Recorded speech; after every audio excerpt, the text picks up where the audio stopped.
It's hard to get inspiration in a small place. That's why I love to like go out and see like landscapes.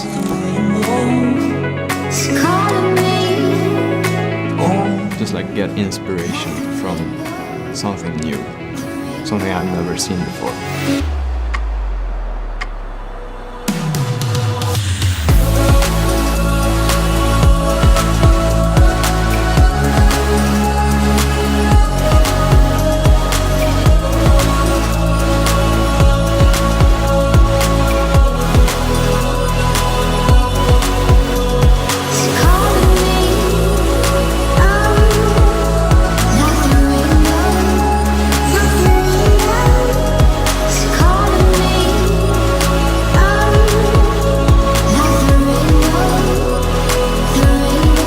These landscapes, these places, where I feel small and insignificant, but alive with a familiar comfort.